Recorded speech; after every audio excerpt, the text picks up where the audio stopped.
Today, we will examine the adequacy of the Department of Energy's implementation of the President's promise to conduct a, quote, line-by-line review of the federal budget. At this time of financial distress, the goal of this pledge must be to eliminate unnecessary, duplicative, or wasteful government programs, to cut costs and do more with less. This hearing aims to determine the results of the DOE's efforts to cut spending and to help DOE find more spending cuts and savings.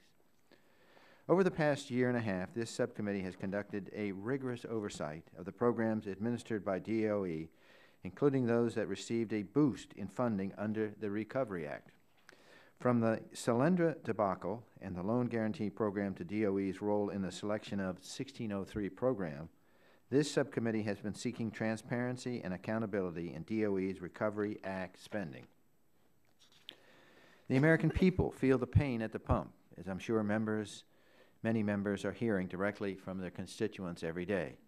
The average national price of gasoline, regular gasoline, is nearly $4. Compounding this pain, DOE, the custodian of literally billions of dollars in Recovery Act funding, has all too often taken its eye off job creation, drawn instead to high-risk ventures with known questions over commercial viability. Rather than gambling in the casino of risky green energy investments, DOE should be using taxpayers' dollar prudently to help get Americans back to work while assuring them reliable access to affordable energy.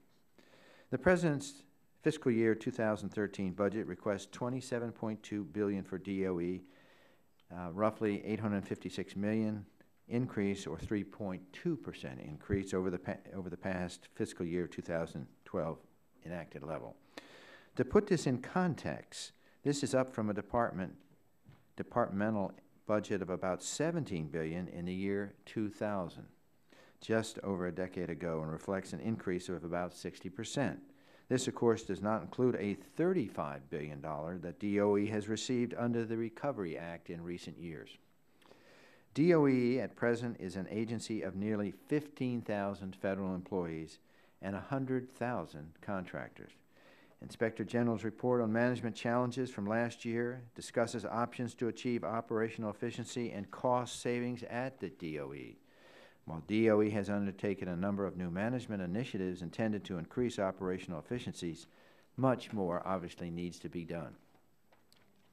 Some of the Recovery Act's most costly programs are DOE-administered programs. However, criminal investigations, poor performance, and reported waste have made the hallmarks of the Loan Guarantee Program, Advanced Research Project Agency, Energy, the Weatherization Assistance Program, and the Advanced Technology Vehicle Manufacturing Loan Guarantee Program, according to the IG and GAO. This committee, along with the IG and GAO, will continue to work at keeping these programs functioning as Congress intended, while operating at not one penny above what is required to fulfill their core missions. This committee must remain deeply and regularly engaged with the agencies within its jurisdiction, including DOE, as they define their priorities, identify their needs, and set their goals for the year ahead. So, my colleagues, today we will look at the actual results of DOE's effort to meet the President's pledge to comb through the federal budget and cut spending. The committee has learned, for example, that DOE chose not to heed the President's April 2009 order to Cabinet Secretaries to identify a combined $100 million in budget cuts by July 2009. GAO has also recently identified 700 renewable energy initiatives across the federal government, 92 of which are housed at DOE. At a time when the President is requesting an increase in funding for DOE's renewable energy programs, can anyone at DOE certify that there is no redundancy among these 92 initiatives?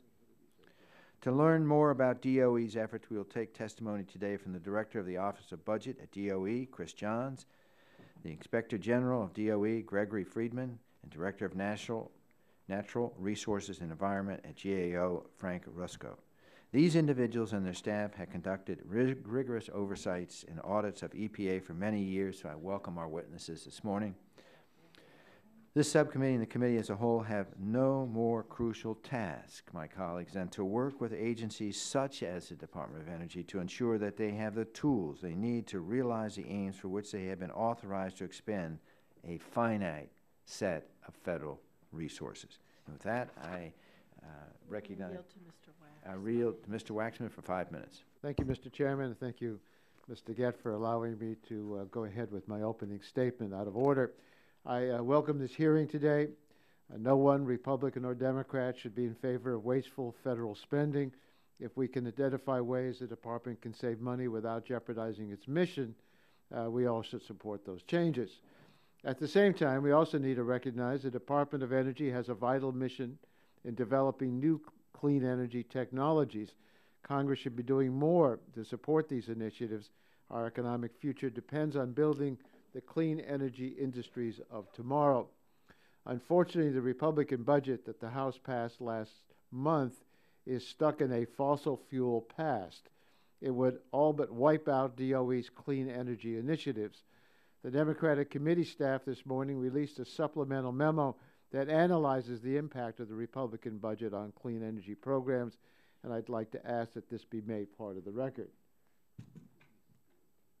Mr. Waxman, can we review it first? Certainly. Yeah, if you'll give your staff will give it to us, and then we'll let you know for sure. The findings of this memo reveal exactly how much damage the Republican budget would do to DOE's mission of developing clean and renewable energy technology. It slashes discretionary spending for energy programs by over 50% next year. While the Republican budget avoids many of the specifics we need to tally up the damage, it's clear that it targets key clean energy initiatives. It repeals funding for the Advanced Technology Vehicles Manufacturing Program, a program that helps the auto industry to improve the fuel efficiency of cars and develop next-generation advanced batteries for electric cars. It halts DOE loan guarantees programs that are creating jobs and funding innovative renewable energy projects like wind farms and geothermal power facilities. It eliminates funding the Western Area Power Administration is using to build transmission lines to deliver renewable energy to the places it is needed, like a 725-mile transmission line to deliver energy from wind from Wyoming to the southwest. And while the Republican budget calls for massive cuts to important clean energy programs, it also protects massive tax breaks for oil companies.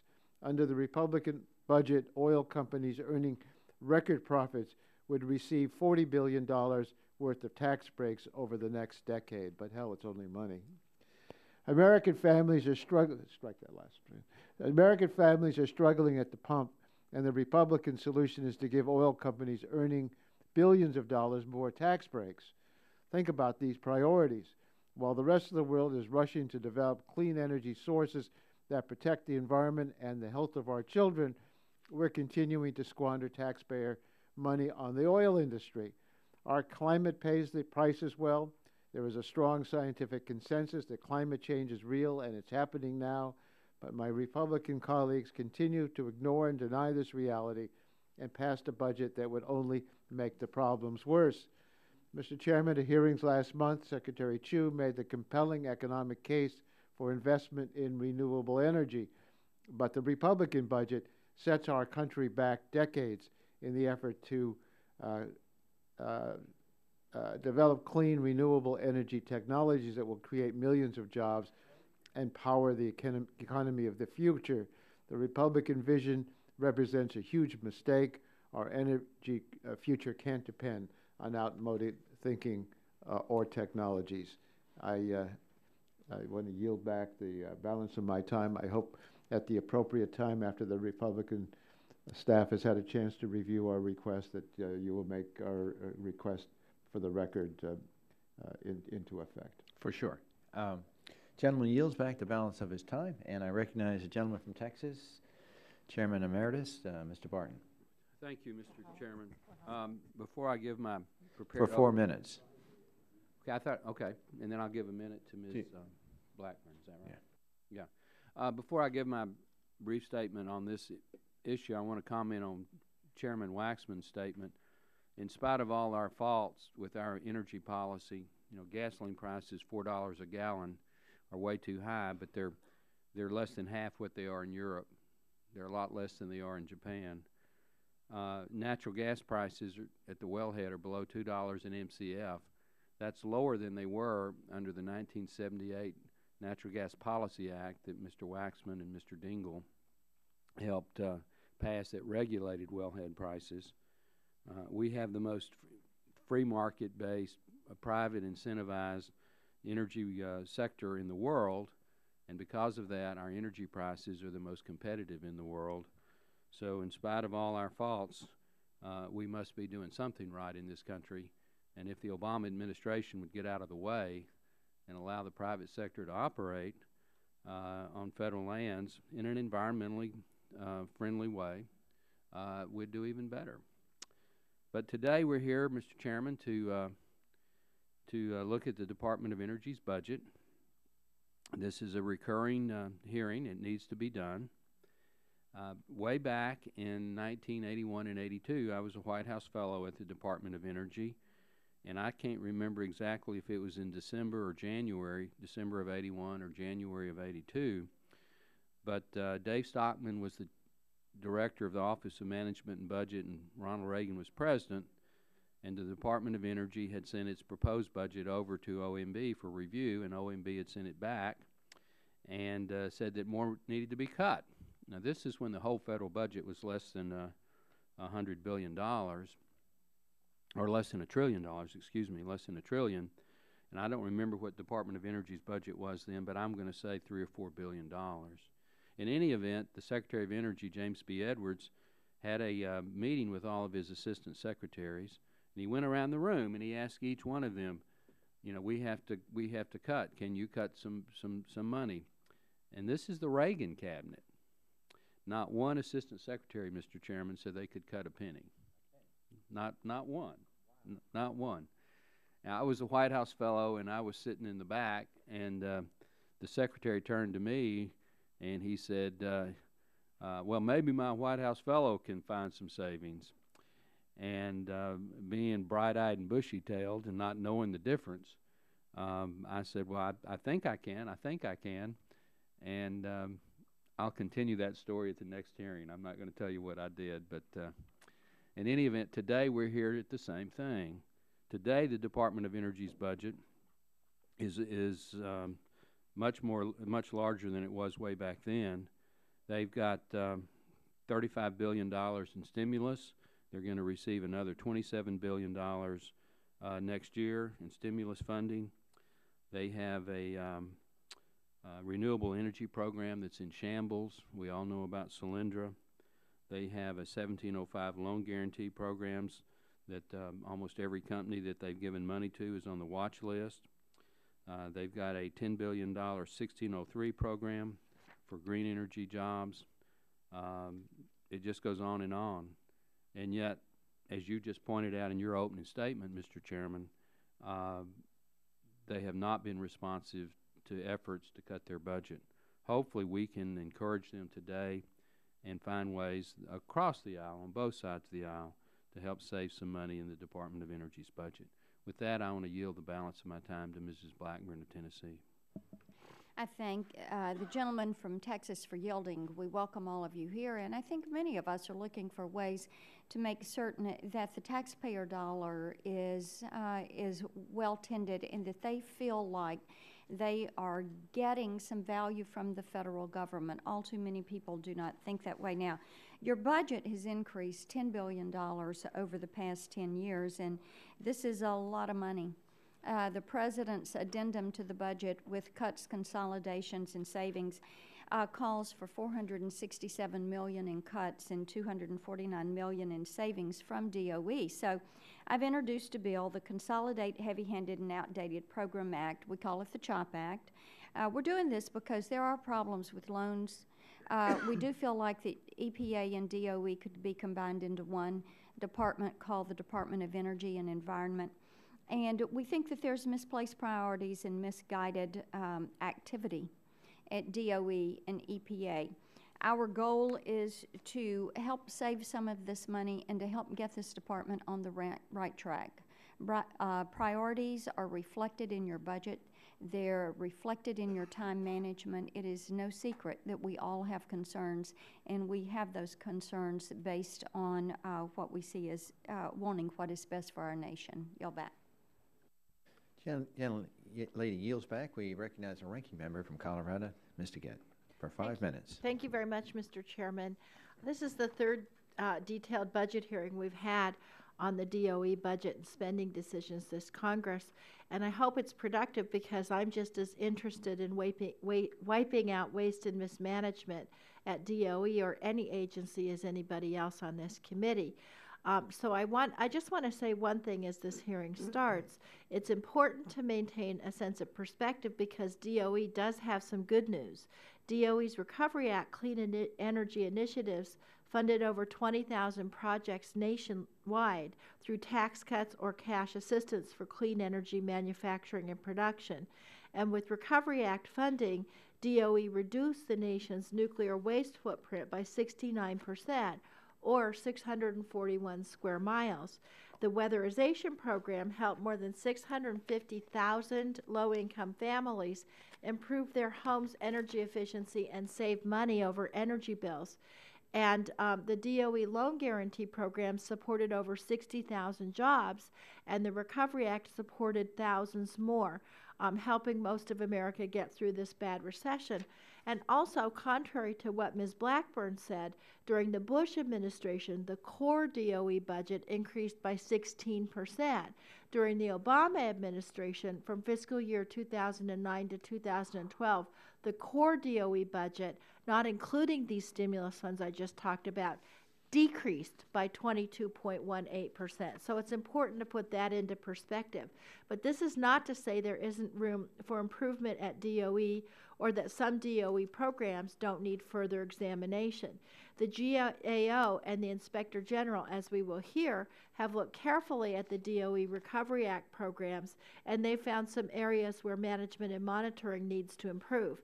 I commend GAO and the IG for taking a hard look at these programs and identifying areas for improvement, and I encourage my colleagues across the aisle to use these assessments to help find ways to improve DOE programs, not to use these findings as a partisan sword to try to skewer the administration for political points.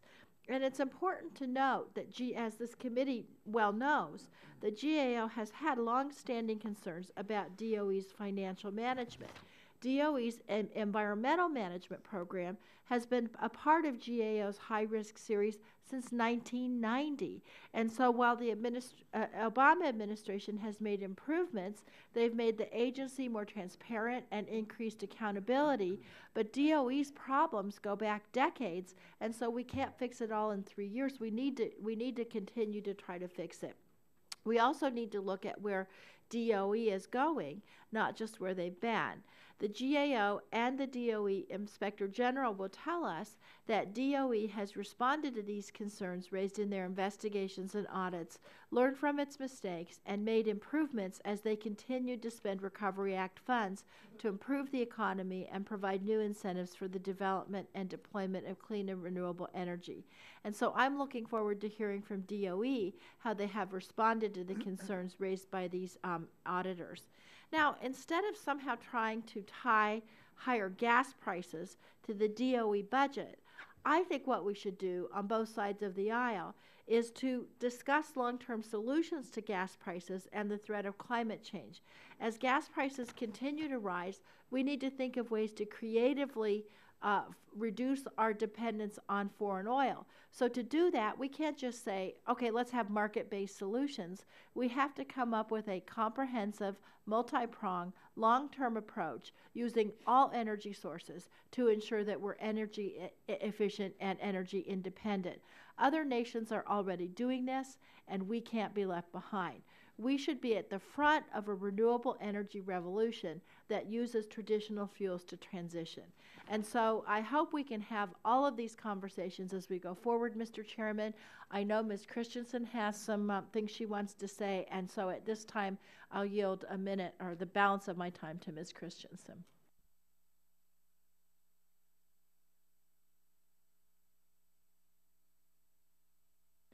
I think you need your mic closer.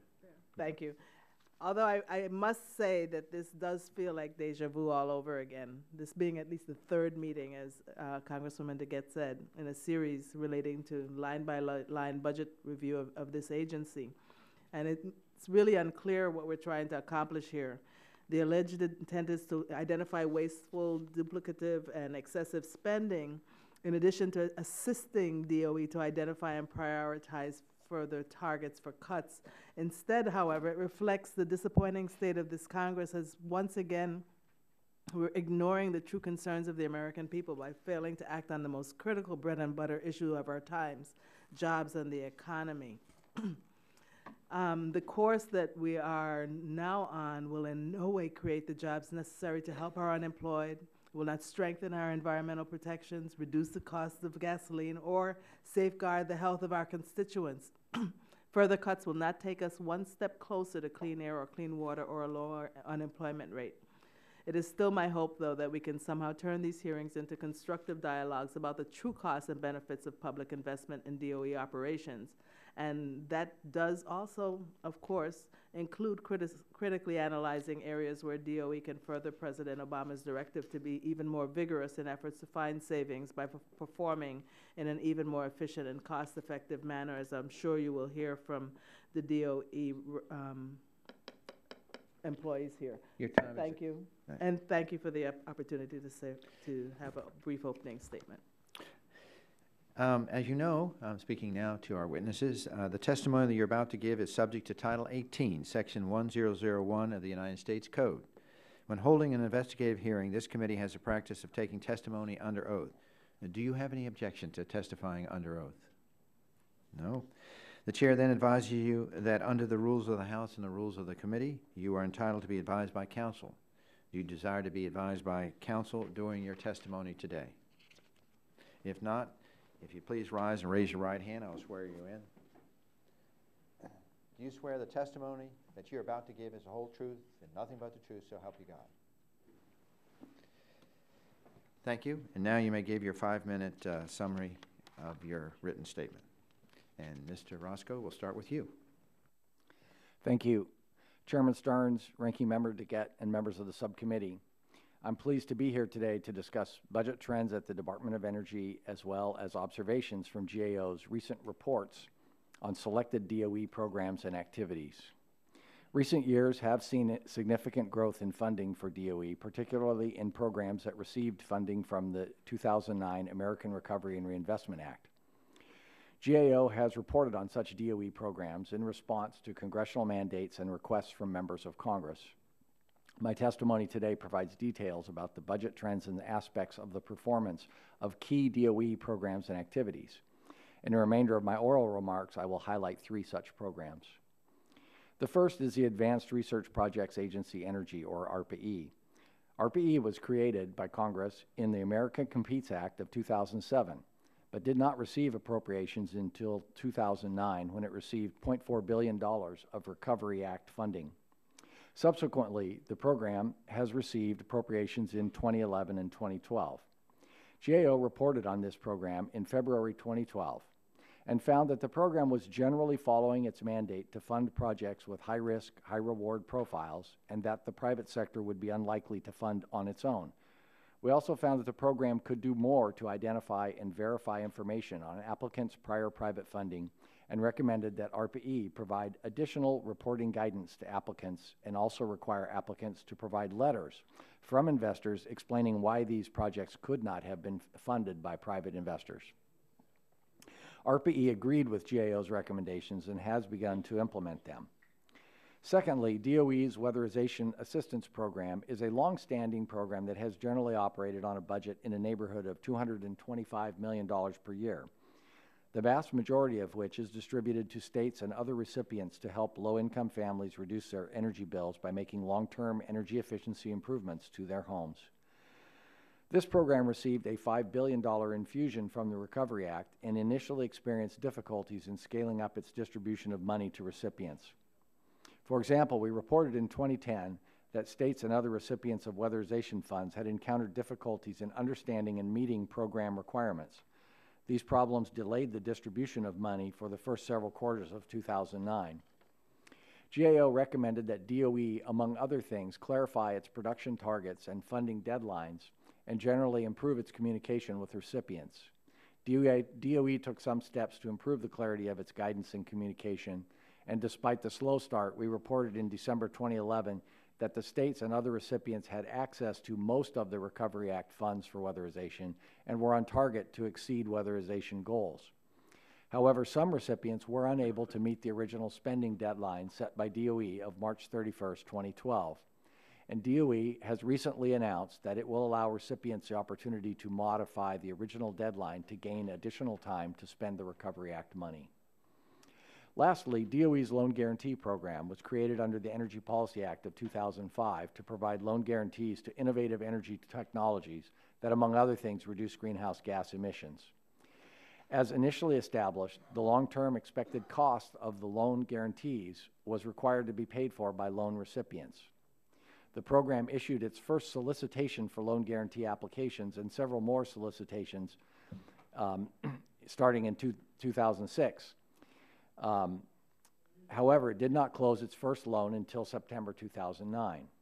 By that time, the program had received $2.5 billion in Recovery Act appropriations to pay for the expected costs of program loans with a deadline for breaking ground of September 30th, 2011. As of that deadline, DOE had spent approximately $2.1 billion of the Recovery Act appropriations to pay the costs of approximately $15 billion of loans, primarily for solar, wind, geothermal, and biomass projects. The remaining $0.4 billion in Recovery Act money went back into the Treasury. In several reports on the Loan Guarantee Program, GAO found numerous problems, including failure to establish performance metrics that match the goals established by the program, as well as poorly documented processes and procedures that in some cases have led to applicants being treated inconsistently and that have opened the program up to criticism about its loan-making decisions. I will end my oral remarks here, but I will be happy to answer any questions the subcommittee may have about these and other DOE programs discussed in my written testimony. Thank you. Thank you, Mr. Friedman. Mr. Chairman, Ranking Member DeGette, members of the subcommittee, I appreciate the opportunity to testify at your request on the work of the Office of Inspector General and our efforts to promote economy and efficiency in the nation's $27 billion annual investment in the Department of Energy's wide-ranging set of missions and functions. During the last several years, we have issued over 200 reports identifying ways to improve operational efficiency and to reduce costs at the department. Through these reviews, we identified millions of dollars in questionable and unsupported costs. Since 2009, a major focus of our work has been the department's expenditure of over $35 billion in additional funding from the American Recovery and Reinvestment Act. The Recovery Act also increased the department's loan guarantee authority to over $50 billion. This massive new funding stream strained resources, stretched the existing infrastructure, and required the establishment of new programs on an expedited basis. Our work in this area, which identified both successes and failures, raised what we consider to be important issues regarding the prudent expenditure of taxpayer-provided funds. These were reported in our January 2012 report on Recovery Act lessons learned and best practices. My focus today, however, is on how the Department of Energy can successfully transition from its historic levels of funding, including the funding provided under the Recovery Act, to the more likely constrained budget levels of the future. In this regard, we develop and publish annually a list of the Department's most significant management challenges. These are issues which, in our view, warrant the attention of the Department's senior managers. The full version of my testimony discusses these challenges specifically. Our Management Challenges Report for 2012 highlighted operational efficiency and cost savings as the Department's preeminent management challenge. As part of this process, we presented for consideration 5 high-dollar value initiatives, all with potential for large payoffs in terms of reducing costs and enhancing corporate economy and efficiency. These included the following. First, apply the strategic planning and program analysis disciplines used in the recent Energy Technology Quadrennial Technology Review to the Department's entire $11 billion per year research, development, and technology portfolio. The purpose being to ensure the portfolio is first, managed effectively, second, funded on a priority basis, and third, meeting current policy directions. Secondly, eliminate separate National Nuclear Security Administration overhead functions that duplicate existing departmental operations. Third, consolidate or realign the Department's 16 federally funded research and development centers. The Department currently spends in excess of $10 billion per year on the FFRDCs, including about $3.5 billion per year in overhead administrative expenses. we question whether the proportion of funds dedicated to overhead administration makes sense and whether such expenditures can be sustained, especially in an austere budget environment. Fourth, reprioritize the department's $250 billion environmental remediation effort by adopting a triage approach in which taxpayers are asked to fund essentially only those projects with a near-term impact on health, safety, and environment. And finally, consolidate the more than 25 separate protective force contract instruments, which are at the core of the department's $1 billion per year expenditure for physical security at its sites and facilities. These initiatives represent significant change to the status quo and to existing interests. As a consequence, we recognize and we're realistic about the fact that implementation would be extremely difficult. For example, any meaningful reduction in Department of Energy operational costs will require deep and painful staff downsizing of the department's more than 110,000 federal and contractor personnel. Further, the department's laboratory system has a rich history of service to the nation. Any material change in the current laboratory structure will be controversial, with significant local economic consequences and, frankly, political ramifications. To its credit, the department has undertaken a number of management efforts intended to increase operational efficiency. These are briefly discussed in my full testimony. The realities of the budget situation, it seems to us, provide the department with a unique opportunity to reassess its mission, reevaluate operating policies and organizational structures, and to examine new contractual approaches. We are hopeful that the steps outlined in our Management Challenges report will aid in this regard. We look forward to working with the department and the Congress in addressing these issues. This concludes my statement. I'm pleased to answer any questions that the subcommittee may have. Thank you for your statement. Mr. Johns, you're recognized for 5 minutes. Mr. Chairman. Good morning, Mr. Chairman, Ranking Member DeGette, and members of the subcommittee. Thank you for the opportunity. Do you have your mic on? My apologies. Okay. Thank you for the opportunity to speak to you today about the monitoring oversight efforts related to developing the Department of Energy's fiscal year 13 budget request and the effective implementation of the American Recovery and Reinvestment Act. I'd like to provide you a summary of my written testimony and respectfully request that the full testimony be entered into the record. By unanimous consent, so ordered. Thank you, sir. As Budget Director for the Department of Energy, my role is to oversee the development and implementation of the Department's budget for the purposes authorized and appropriated by Congress. Through the application of sound budget and financial management, the Department is committed to making the most productive use of taxpayers' dollars. The Department of Energy is steadfast in its commitment to produce annual budgets that reflect the nation's highest priorities, apply public resources wisely, and execute those resources effectively and efficiently. We review our financial status carefully, conduct senior-level reviews of performance, and report our monthly balances to select congressional committees. So the contract. We assess the availability of balances from prior year appropriations, using them where appropriate to offset requests for new budget authority and to respond to emerging programmatic needs. Our annual budget formulation efforts reflect our commitment to the wise use of public resources. Our program offices start preparing budget requests more than a year before they are submitted to Congress. The Office of Budget then coordinates a comprehensive corporate review chaired by senior department officials during the summer months, which results in a budget for submittal to the Office of Management and Budget in the fall and then to you in February. Annually, each program's budget is built and reviewed, including an in-depth analysis of program priorities on a line-by-line basis, proposed trade-offs, including use of any available balances, and an analysis of cross-cutting subjects. During this process, the formulation material is analyzed to ensure proper coordination and to eliminate duplication where possible. Your committee has heard Secretary Chu testify to the administration's priority of promoting economic growth and strengthening national security using an all-of-the-above strategy that develops every source of American energy. The President wants to fuel our economy with domestic energy sources while increasing our ability to compete in the global clean energy race. Guided by that presidential vision, the Department's 2011 strategic plan, and our inaugural quadrennial technology review, our FY13 budget request of $27.2 billion invests in three broad priorities: accelerating the transformation of America's energy system and securing U.S. leadership in clean energy technologies, investing in mission-relevant science and innovation to promote our nation's economic prosperity, and keeping Americans safe by enhancing nuclear security through defense, non-proliferation, and environmental cleanup.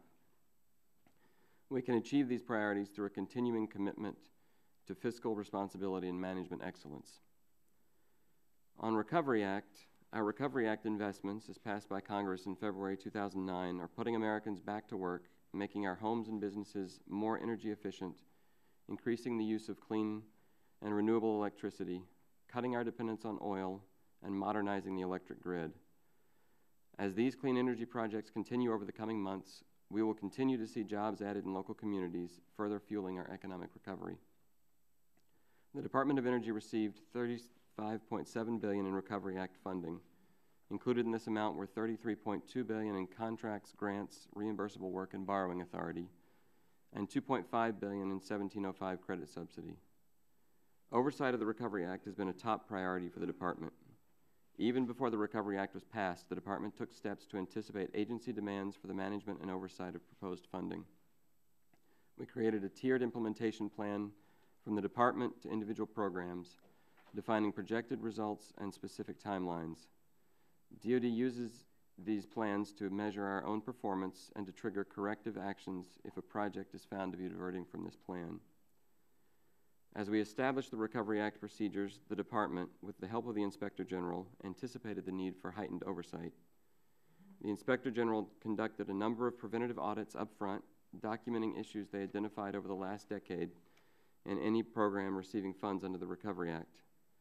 The review supported our development of comprehensive risk management plans for each program. Before any Recovery Act awards were issued, the Department required the submission of detailed risk plans for every designated Recovery Act project, over 150 in total. We also analyzed all relevant IGA and GAO reports, including those focused on similar programs at other agencies, and incorporated those lessons learned. The Recovery Act has improved the Department's capacity to make sound decisions efficiently and to resolve issues in real time.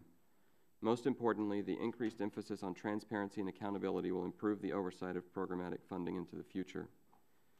Mr. Chairman, I would again like to thank you for inviting me to testify today on behalf of the Department of Energy, and I look forward to answering your questions. I thank the panel, and I'll start with my questions. Mr. John, you're the main man. You're the director of the Office of Budget at Department of Energy, so my questions will start with you.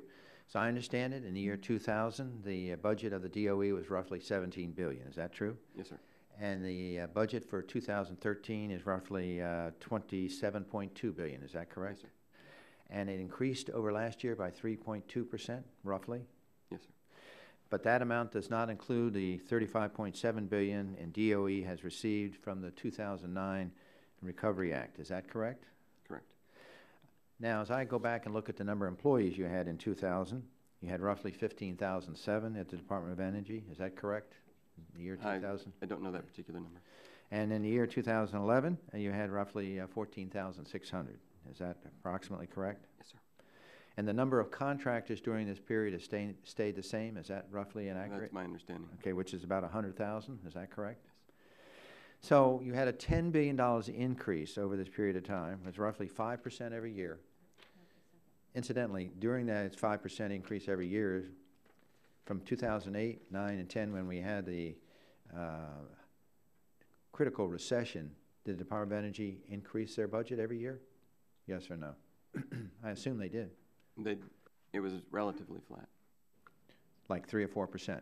Yes. Yeah, okay, 3 or 4%. Okay, if you increase your budget over this year by $10 billion, and the number of employees stayed roughly the same, the number of contractors stayed the same, then the question is, where is the money going? Despite the relatively stable workforce, where is that $10 billion going? If it's not contractors, not employees, where is it going? Yes, sir. Part of the increase over that time, and I would need to get back to you with specifics line by line, but in general, part of that increase is the increase in the cost of and the infrastructure that we're... So you're saying everything is inflation? No, sir. Not everything is inflation. What's the reason? It's increases in the infrastructure that we're buying and paying for, the cost of that. We're building new capabilities, new technologies. And you did this without increasing the contractors or the number of employees? I'd need to get back to you. Okay. I have here Executive Order 13589. It was issued on November 9th, 2011. Are you aware with it? If not, I Yes, can sir. give you a copy. Yes, sir. In this case, the President instructed all federal agencies to establish a plan for reducing the combined cost associated with travel, employee information, technology devices, printing, motor vehicles, fleet, and promotional items. And the executive order required an answer submitted to the Office of Management and Budget within 45 days of this order. Has the Department of Energy done this? Yes or no? Yes. We have not seen it. Can you submit it to us? Do you have it with you? I don't have it with me right now. Because we have not seen it. Mr. Roscoe, have you seen it? No. Mr. Friedman, have you seen it? I have, Mr. Chairman. And when did you get a copy of it? Do you remember? I asked for it within the last week, and that's when I received it. So actually, this whole thing was issued 2011, and it was supposed to be in 45 days of that order. It appears, Mr. Johns, that the Department of Energy did not comply with that 45-day order of this executive order. Is that true? I need to look back at the dates, but I believe we did, or nearly there. We submitted it in December of. But Mr. Friedman just got it just recently, a week ago. I mean, I think the point I'm trying to make is we don't see the Department of Energy being compliant with even the executive order which the White House issued and in wanted a 45-day response. Mr. Johns, in DOE's November 15, 2000 letter to the committee, you acknowledge that it is absent from the list of 15 agencies that heed the President's April 2009 executive order to Cabinet Secretaries to identify $100 billion in budget cuts by the year 2009. Is that correct? That's correct, although we have done so internally, even though we were not requested to. But so we have the President's order in 2009, and you have admitting this morning that you did not comply with that in a timely manner. Is that a fair statement? Well, sir, I would say that the order requires that we submit our plan to OMB, which we have done. So we did comply with that. You identified $100 million in budget cuts for that year 2009? I'm sorry, the executive order requiring us, the recent one, 13589, that requires that we submit a plan in 45 days. We submitted that plan to OMB in December of 2011. Is that possible we could get a copy of that? Well, let me check on the request. Okay. Let me ask you now, knowing what you know, when I just asked you questions, are there additional proposed termination or cuts that have not been made that you're proposing in the year 2013, accompanying the President's budget? I mean, here he gave you something in 2009. It appears you didn't comply. You're not even sure you can give us a copy of what you complied with. The people at the witness stand really didn't get a copy. One of Mr. Freeman just got it a week ago. So the question is, are there any additional proposed cuts, termination fees that you are going to apply for the next 2013 budget? Sir, the budget that we submitted in February of this year included other cuts, included cuts consistent with the executive order, the implementation of the executive order. Where are these cuts? You would see them in the program direction lines. That is the No, lines. specifically, are they? Can you tell me what they are? Happy to. Just briefly. I won't take too much. As you identified, there are several areas. I'll highlight a few here. In travel, we were asked, in most of these cases, asked to reduce by 20%. We've identified $12.6 million as the target for reducing travel. We track that progress throughout the year. We've already achieved some savings there. Would it be safe to say that's the only place you've cut is travel? No, sir. No, sir. Okay. We've made reductions in printing. We've made reductions in advisory services, significant reductions. And that total is, how much is that total? The total identified was $473 million over 3 years. Okay, I thank and my time has expired. The gentlelady from Colorado is recognized. Thank you very much, Mr. Chairman. I'm a little bit confused, frankly, about the DOE budget because I keep hearing you, Mr. Chairman, and others on your side of the aisle talking about the budget. And so, Mr. Johns, I know you haven't been at the DOE since 2001, but I just want to, I want to ask you about some of these numbers. Now, what I'm told is in fiscal year 2001, which was the first year of the Bush administration, the DOE enacted budget was $20.1 billion. Is that correct? Thereabouts. I don't remember the exact number, but yes. And in the final DOE enacted budget of fiscal year 2009, the DOE budget was $33.8 billion. Is that correct? So that would be about a 65% total increase in the DOE budget under President Bush. Is that correct? Thereabouts, yes, ma'am. Now, as I said in my opening statement, the DOE enacted budget, not including the ERA money, which was designed to be a one-time stimulus for the economy, the DOE enacted budget for fiscal year 2012, the core budget was $27.2 billion. Is that correct?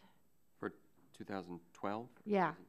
2013, the request is 27.2. The request for 2013 is, and so that's a decrease in the core budget. Is that right? From the 2009 level? Yeah. Yes, ma'am. Okay.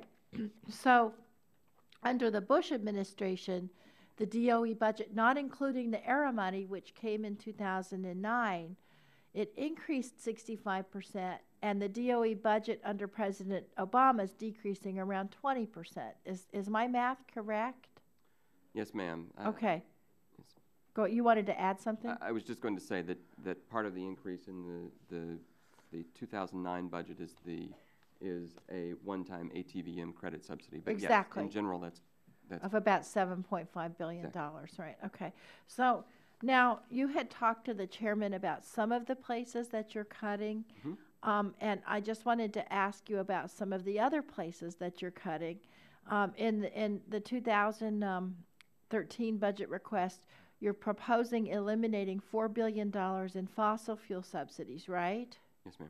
You're proposing cutting funding for nuclear energy activities, right? Yes, ma'am. And you're proposing cutting funds for the DOE Office of Public Affairs and Office of Management. Is that right? Yes, ma'am. Offhand, do you know how much you're going to cut in that office? In those offices specifically, I'd have to get back to you. But overall, in our departmental administration, which is where those two offices lie, we're proposing to cut $45 million. And here's my question: has the DOE proposed reducing salaries for any of its employees? I'm not aware of reducing salaries. As with the rest of the federal government, we were under a pay freeze and then had a small increase in 2013. Okay, and the Inspector General recommended cutting back on certain contractor costs. Has the DOE proposed any contractor cost reductions in its budget request? I would need to get back to you with specifics, but in general, we have engaged in an effort over the last several years to reduce contracting costs. That's part of the executive order and part of the work that we've been doing. Okay, and but at the same time, the DOE is trying to figure out strategically where we should invest so that we can become energy independent and that we can support some sectors where maybe we do need some help, right? Yes, ma'am. So, like, for example, the DOE budget does not make significant cuts in renewable energy and energy efficiency programs. Is that right? That's correct. So do you think that the DOE can do more to increase its efficiency and ability to further our energy goals in this country? Absolutely. What other things can we do you think? Well, we're engaged. Some of these things are small things that will never be highlighted in the budget document, but things that we as in the budget office are doing every day.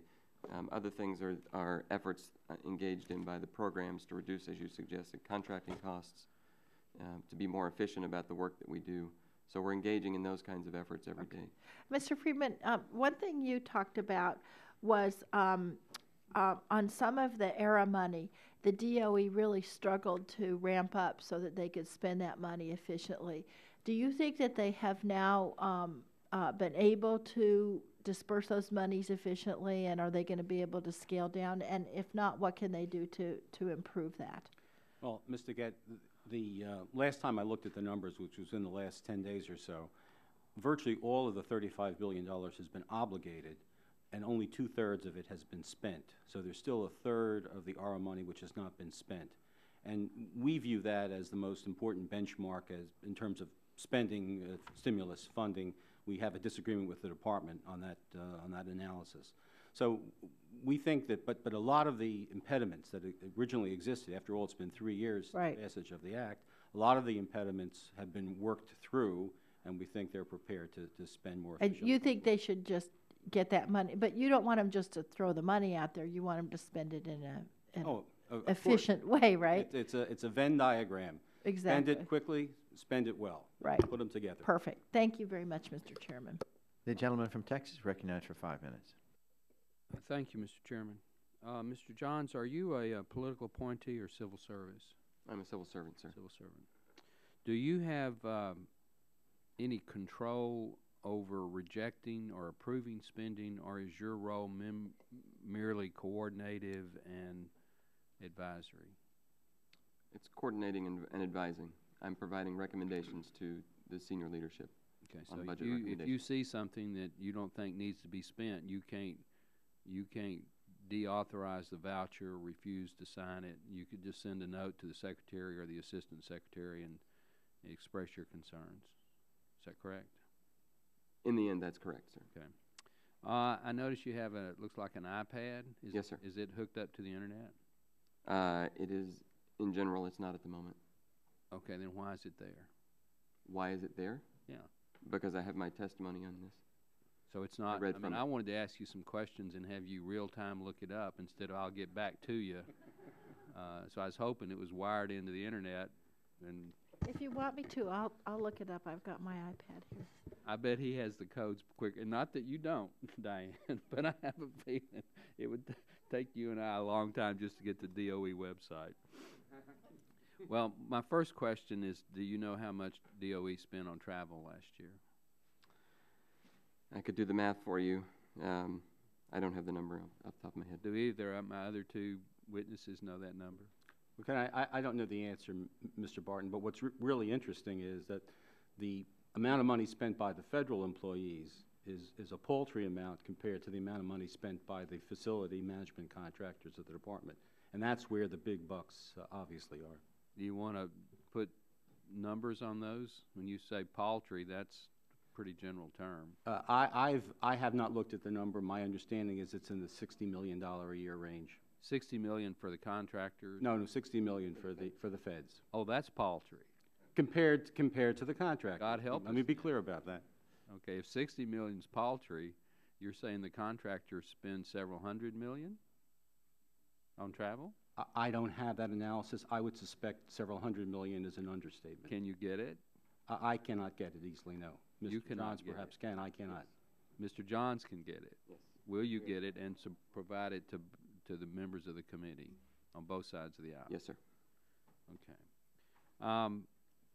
How many, our numbers show that the Department of Energy has about 15,000 employees that are direct federal employees. Mr. Johns, do you agree with that number?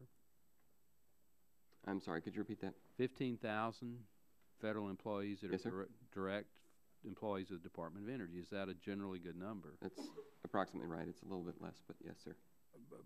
I believe committee numbers for vehicles owned by the Department of Energy is also about 15,000. Do you agree with that? That's part of the reason that we've been focused on, specifically on that issue, on reducing by 35% the number of vehicles that we have in the fleet. But you do agree that the Department of Energy owns 15,000 vehicles? I don't know the number. All right. Give me your best guess. I'd prefer not to guess about the number of vehicles. Give me an estimate. They own one? They own 100,000? I'm not going to be able to give you that answer off the top of my head. I can get back to you on it. You're not going to get back to me. You know how many vehicles they Sir, own. I honestly don't know the number of vehicles. You've got a pretty good idea. Don't play games. Sir, I assure you I'm not playing games. You don't have a clue, and you're the budget manager for the Department of Energy? The approximate number of vehicles? I don't believe that. Well, that's the case, sir. You don't have any idea? No, sir. Not at all? No. I can tell you If I said 10, you can't dispute that. If I said 1 million, you can't dispute it. Well, I can tell you it's between 10 and 1 million, sir. Well, that's good. That's a start. Do you dispute that it's about 15,000? Sir, I can't tell you that that's wrong. I just don't know the answer. Do you think it's appropriate for the Department of Energy to have approximately one vehicle for every employee, which is about what it is? It is not appropriate, which is why we've engaged in the effort to reduce the size of the fleet by 35%. Have you reduced the fleet by one vehicle? Yes, sir. Have you reduced it by two? I believe we have, sir. We've reduced the... So we know that there are more than two. Yes, sir. If you've reduced it by two. We've reduced the fleet just for headquarters already by 40% this year. Okay. Does Secretary Chu own a car? I don't know if he does. He said that he normally gets government travel back and forth to work. And I want to go on the record, I think the Secretary of Energy should have a government vehicle at his or her disposal. So, well, That's there'll when he be doesn't some ride more a bike to work. there, unless he bicycles to work. He does sometimes, sir. I know. Well, you will get some more questions, because I don't normally ask civil servants to resign, but if you really don't know a general answer to my question about the number of vehicles, and you're the budget officer, that's inexcusable. I think, gentlemen, let me just add to his, can you find out by your staff behind you, can they make a call over here so that Mr. Barton can get an answer today? We shouldn't have to wait. Yes, sir. Can you do that? Of course. Okay. Okay. With that, recognize the ranking member. Thank you very much, Mr. Chairman. The ranking member of the full committee, Mr. Waxman, is recognized for 5 minutes. Thank you, Mr. Chairman. The House Republican budget, which was passed last month, slashes discretionary spending on energy programs by 57% in 2013. These cuts will derail efforts to make wind and solar power competitive with fossil fuels. The budget also rescinds the unobligated balances in DOE's loan guarantee programs, which fund clean energy projects and support over 60,000 jobs. Mr. Johns, if the department's renewable energy funding were cut in half, what kind of effect would that have on the agency and its ability to fulfill its mission? Well, it certainly would cut at the core of some of the key initiatives that we've been engaged in as part of this all-of-the-above strategy of reducing the cost of energy to the American people. We obviously, the Congress enacts, or the Congress passes bills, and we would do our best to live under those, but it would certainly have a dramatic impact on our ability to provide those services. The House Republican budget recommends the repeal of borrowing authority for the Western Area Power Administration, which is bringing renewable energy sources to areas in the western U.S. Mr. Johns, if the Western Area Power Administration's borrowing authority were repealed, how would that affect the agency's ability to modernize transmission lines in the western U.S., and what effect would this have on citizens in those western states? I can't give you a precise number on the effect on the cost of energy, but it would obviously have an impact on the cost of energy. Well, wouldn't it undermine the electrical grid in order to promote renewable energy and cost-saving choices for Western consumers? Well, I know that WAPA has been engaged in an effort to increase reliability, and that's part of what this effort was. Mm-hmm. Well, I know right now this program is funding a 109-mile transmission line to increase delivery of solar power to consumers in the West. The House Republican budget wants to rescind the unobligated balances of the Advanced Technology Vehicles Manufacturing Loan Program. How would that affect the agency's ability to support breakthroughs in energy-efficient vehicles? Well, we've certainly used that program in the last several years to increase the capabilities of the auto industry to bring to the market new innovative technologies. So to the extent that we don't have that money, we wouldn't be able to continue that effort. Well, it would eliminate support for this program, which was passed on a bipartisan basis and helps fund the development of plug-in hybrid and electric vehicles. Isn't that right?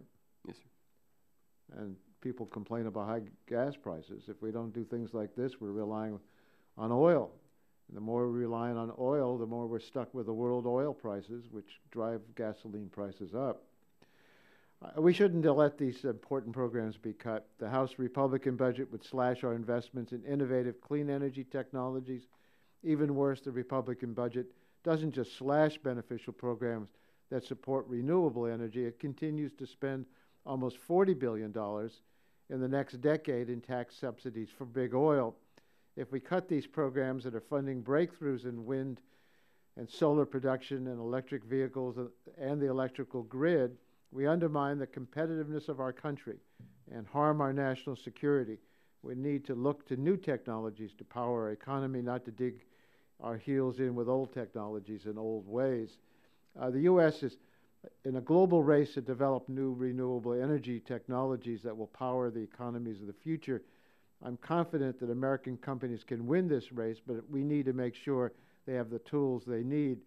In 2009, the Chinese government poured $120 billion into renewable energy, a staggering $45 billion on the electric grid alone, while the U.S. invested just $20 billion overall. Mr. Jones, how much has the department requested for renewable energy initiatives in the 2013 budget? Well, you'd have to look across, not just EERE, but we look at several of our programs. The overall renewable energy budget is well into the $3-4 billion range. And I think that you had requested a 29.1% increase in funding for the Office of Energy Efficiency and Renewable Energy. Correct. Okay. What would you takes it to about 2-3. What would you do with these additional funds? Several different programs.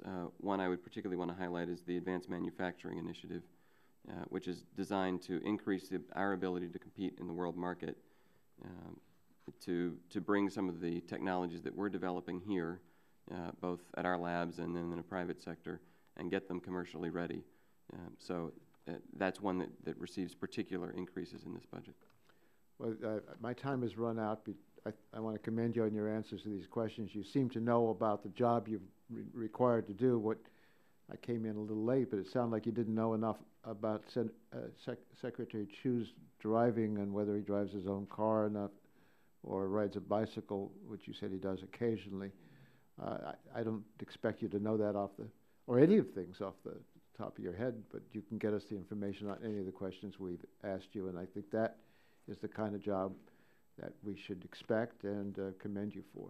Thank you, Mr. Chairman. I just tell the ranking member that he was asked total number of cars in the fleet. He didn't know, but he indicated he's going to find out before the hearing's over.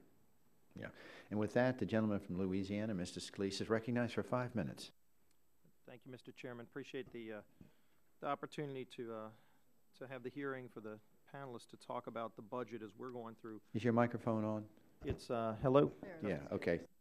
Just as we're grappling with budget issues, we're working hard to try to reduce spending, to finally force the government to start living within its means. The tasks that we've been given is to actually start reining some of that in, looking through agencies, and I know the president said in the past he's going to go line by line through the budget. I question whether or not he has truly carried through on that when you actually look at some of the things in the line items. But I want to ask about some of the specific things that y'all are dealing with. Mr. Friedman, I think you had talked about investigations that are ongoing. Can you share with us at least how many investigations your office is conducting right now? We have between 300 and 350 potential criminal investigations ongoing at any given time, including the currently. Okay, is that across all agencies or just within Department of Energy? Just within the Department of Energy and grant recipients, contractors, and feds as well. So just within the Department of Energy, somewhere in the neighborhood of up to 350 criminal investigations? Well, we don't know how they will turn out, obviously. But investigations. Investigations which are carried out with the potential of criminality being involved. Do you know, are any of these within the loan program? We've had a number of hearings on Solyndra, trying to get in deeper on some of those issues. And in fact, our subcommittee's still not gotten all the answers we've requested from subpoenaing the White House, and hopefully they'll finally comply with all of those requests. But can you tell us if any of these criminal investigations are within the loan program? Well, both the Department of Justice and my office have publicly acknowledged that there is a criminal investigation ongoing with regard to the Solyndra matter. Beyond that, I really can't comment. It is an active investigation. Okay, and I appreciate that. I know I've asked, a number of others have asked the Attorney General to look into, especially the subordination of the taxpayer, which we feel violated federal law. Very clearly, it looks, from most experts would say there was a violation of federal law. I would hope that the Attorney General would investigate that, because again, you got millions of dollars of taxpayer money that would be at risk if we don't see the Attorney General take that action, and hopefully you're working in conjunction with him to push him to do just that. I want to ask Dr. Rusco, GAO found that government-wide 23 agencies and their 130 sub-agencies implemented nearly 700 renewable energy initiatives in fiscal year 2010. Is that what y'all reported? Yes, that's correct. When you look at all of that, did y'all find any duplication? It took pretty much all of an audit just to identify all of the initiatives, and across so many agencies.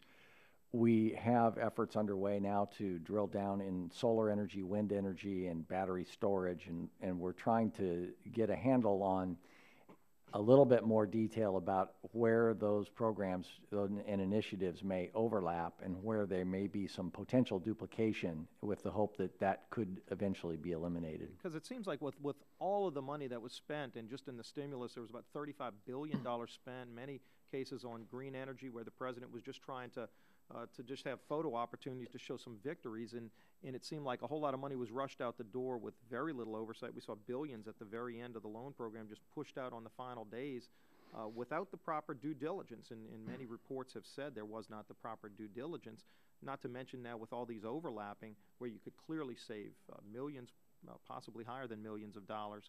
I want to ask Mr. Friedman, you had talked in your testimony about the review that y'all did on the stimulus, and just with so much money rapidly being deployed, I think was your term. You might even talked about teachable moments, and the amount of money that was moved through without the ability to properly scrutinize. Can you expand upon that? Well, I certainly can. In January of this year, we issued our Lessons Learned Best Practices Report on the Recovery Act. And although a good portion of the Recovery Act money has yet to have been spent, and we're continuing our work, there were a number of challenges going in. I have cited and was misquoted, I guess, a couple of times, that it was comparable to attaching a garden hose to a fire hydrant. The rush of money was just so exceptional in such a short period of time. The institutional challenges and other barriers were really extraordinary. And neither the states nor the federal government were fully prepared to address it. I appreciate reading that report. One final question. Mr. Johns, last year the President raided about 30 million barrels from the Strategic Petroleum Reserve. Number one, how much money did that generate? Number two, what did y'all do with that money? And number three, have y'all replaced that 30 million barrels that was taken away last year just to supposedly try to lower gas prices, which clearly it did not? Can you answer those questions? The sale last year generated a little over $3 billion in receipts to the government. That money remains in the Strategic Petroleum Reserve account, and a portion of that would be used to buy back the oil at the proper time. As you probably know, the decisions on when to make those purchases are related a lot to... At today's prices, it may take more than that, looking at oil over $100 a barrel. Which is why we have not chosen yet to buy that oil back. Why didn't you do it earlier in the year when the price was lower? In part because we needed a space. We needed to do some repairs in the caverns, so there were some administrative reasons we wanted to wait. Decisions on when we're going to buy that back, though, are decisions that are not made certainly in the budget office, but made as a part of the decisions on when the oil is available, when it won't affect the market. And as I think you also know, we've made a decision not to buy some of that back, and almost $300 million, and using that as savings, that we don't intend to buy back in the next several years. Well, I hope you'll recognize Gentleman's time has expired. Go back to balance of my time. Yeah. Recognize Ms. Christensen for 5 minutes. Thank you, Mr. Chairman. Mr. Johns, in your written testimony, you state that DOE received $35.7 billion in Recovery Act funds, and DOE has done a lot with those funds. For example, you state that the agency is supporting over 15,000 clean energy projects across the country, and I really think we should recognize just how effective the Recovery Act has been in lifting up the American economy and creating a new energy economy. Also, at a time when other nations are focusing heavily on aggressively building their green jobs industries, it's vital that America do the same to stay competitive on the global stage. So, Mr. Johns, how many jobs have been supported by DOE's Recovery Act projects? Do you know that? It's an approximate number would be fine. I don't know the specific numbers. Yeah, about 50,000. Are they over time? Are they located in one region or state, or are they spread out across the country? No, ma'am. And in fact, that was in part the intention of the Recovery Act was to spread those around the country. Weatherization is a good example of that, where we're hiring local contractors all over the country. Yeah, that weatherization program did more than create jobs, didn't it? I know we were able to take advantage of it in the Virgin Islands. Can you just say a few words about beyond jobs, what the weatherization project was able to accomplish? Yes, ma'am. Certainly, it's reduced the cost to individuals of their monthly energy bills, and made a pretty substantial reduction in some cases, $100 and more in some places. Thank you. These Recovery Act programs had important benefits. Nevertheless, we really have to acknowledge that this has not been an easy road for DOE. So, Mr. Friedman and Mr. Rusko, is it fair to say that DOE struggled with implementing some of its Recovery Act programs? Yes, especially initially, and we've been talking about the weatherization program. There were a lot of hiccups in the early months of that program. Among other things, the law required each state and, in many instances, localities to establish market wages for weatherization workers, and those had not been established, so they had to work the states themselves had to work to establish what the market wages were to meet the requirements of the Davis-Bacon Act. There were also some informational and communication hiccups between DOE. DOE had a hard time communicating to a wider range of recipients and managers, and some of the information that they provided was unclear, and it took them a while to improve that.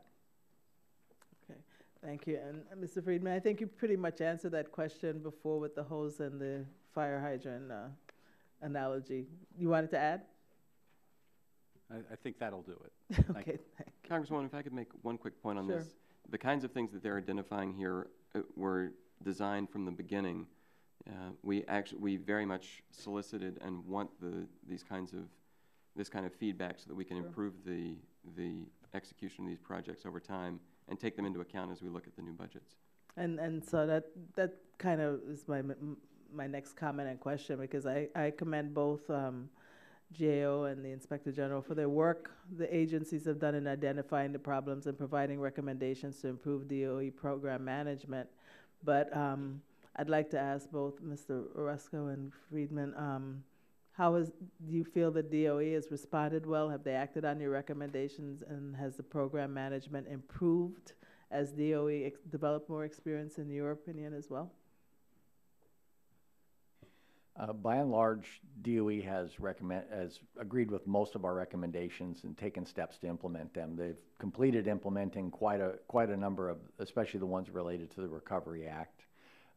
We have some instances in which programs have been less willing to adopt our recommendations, and the loan guarantee program is one. I think that from our vantage point, there's no doubt that there have been a number of our recommendations have been accepted. There have been dramatic improvements in a number of the programs. So while there are some problems still, we think it's largely a good news situation. Thank you. So, and balance, I really think that despite the management problems, that it's pretty fair to say that DOE's recovery programs provided important benefits to many American workers and families. So, but yet my Republican colleagues continue to claim that the Recovery Act had no value. They continue to talk about Solyndra, as we've heard this morning, and proclaim that the loan guarantee program is a failed experiment, which is unwarranted given how much this program has done for American businesses and how important it is to invest in innovation. Mr. Johns, how did the Recovery Act funding help the loan? Would you like to speak about the loan guarantee program a minute and how it helped to support innovative thinkers with ideas for clean energy projects? Of course. As you've already said, the loan guarantee program has supported. Sorry. Just finish your question. Finish your question. Has supported many companies, and we've had many successes in things like batteries and hybrid power and this kind of thing. That have been a significant that have significantly improved our ability to compete in the future, bringing these kinds of capabilities that were available to us but were not yet ready for production scale into the production. Thank the gentlelady. The gentleman from Virginia, Mr. Griffith, is recognized for 5 minutes. Thank you, Mr. Chairman. Earlier we heard comments about China and its renewables program and how it's working on new energy sources. But I think it's interesting we always talk about China in that regard, but we don't recognize that China doesn't expect over the next couple of decades to have about more than 15% of its power coming from these other sources, and that they continue to build coal-fired power plants because they recognize that between now and sometime in the future when renewable energy comes on board, coal is still going to be a major part of their plan, but in this country, for some reason, we seem to think we can do without coal. So that's just an editorial comment on previous editorial comments. Mr. Johns, here's the question I have following up on Representative Barton's comments. How do you know you're going to be able to reduce, and I may have it wrong, the central office fleet by 40% and the overall fleet by 35% if you don't know how many cars you have in the first place? Because doesn't it make sense that in order to know that you need to reduce 35 cars, you have to know that you have 100 to get to your 35%? Isn't that logical, and do you understand why he's frustrated that you don't know that answer if you're going to throw out numbers about how much you're cutting the fleet, but you don't know how big it is to start with? Doesn't that make sense to you, sir? Sir, thanks for the opportunity to come back to this. I will say, I'm sorry I didn't know the number, but my job is to review the overall budget requests, and I have excellent staff who can get me those numbers. For example, I can confirm that his number of 15,000 is about right for the number of vehicles we have in the fleet right now. I would say that also includes, though, not just private vehicles, or not just cars, but it's also trucks to carry nuclear material. It's cherry pickers for the grid, this kind of thing. I guess the frustration is that you came here today to testify on budget numbers, and you're talking about reducing the fleet, but you don't know how big the fleet is, so it's kind of hard to know whether or not your numbers are accurate on reducing the fleet. That was the point I was trying to make there. Let me ask this of you, Mr. Friedman, if I might. You indicated there's some active investigations going on, and I know you can't tell me anything about that, but I would question in the loan guarantee program 1705, under which Solyndra was made and the other loans were made, if there were a violation, a knowing and willful violation of that section, have you all assessed whether or not there might be, depending on whether or not there was a willful and knowing violation, is there a possibility that there might be criminal sanctions there, or is it, as I have heard previously, that section has no criminal penalty? I don't know the answer to your question, Mr. Griffith. I'm sorry. I just don't know the answer. Are you all in a position to give me an answer at a later date, or is that not in your bailiwick? Not within my purview. Not within your jurisdiction. It is interesting that you all added the loan guarantee program to your FY 2012 watch list in your November 2011 special report on DOE management challenges. This move is justified in light of the significance of the funds involved in the government's exposure to risk. I guess what I have to say is if the program says that the loan monies are not to be subordinated and then they are subordinated, am I not correct? Isn't it true that that would add substantially to the risk that would have to be assessed if subordination was possible even though the law says otherwise? Well, Mr. Griffith, I assume that you would not want me to do anything or say anything, nor would you want to provoke a question that would in any way undermine an ongoing investigation. So absolutely. Let me pass on that question. Absolutely. I do not want to interfere with any ongoing investigations. If there is no potential criminal possibility, do you think it would be helpful to add into those sections a civil penalty of, say, $250,000 for a knowing violation of the law? Well, you know, if I start down this slippery slope, and I'm talking about going forward. I'm not talking about past. well, I'll tell you, going forward, I think there are a lot of aspects of the loan guarantee program that where clarification, more precision, would be helpful to everybody. And this may be one of those areas. Well, I certainly think clarifying that there's a punishment for violating the law is always helpful in that regard. Dr. Rusko, in its March 2012 report, GAO concludes that DOE must fully implement a system of overseeing application review process to ensure accountability for federal resources.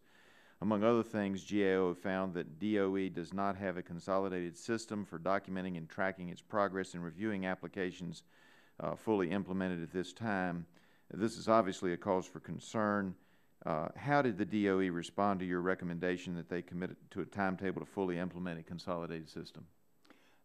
The program did not want to commit to a time frame to do so. We think that that's misguided. We believe that it's extremely important for them to have a centralized way to track all of the applications. We spent months and months of our audit just tracking down individual documents in sometimes paper form, sometimes spreadsheet form, putting it all together, going back and checking for accuracy.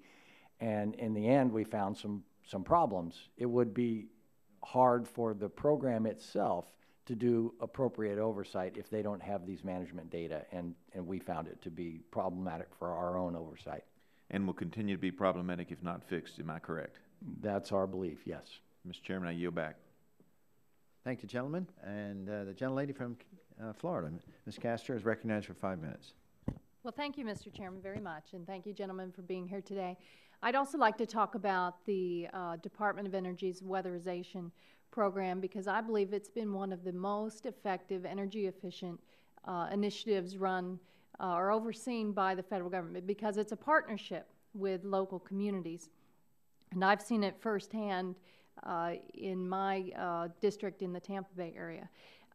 It provides those cost-efficient upgrades to homes, many from families that don't have a lot of money to put into repairs to their homes.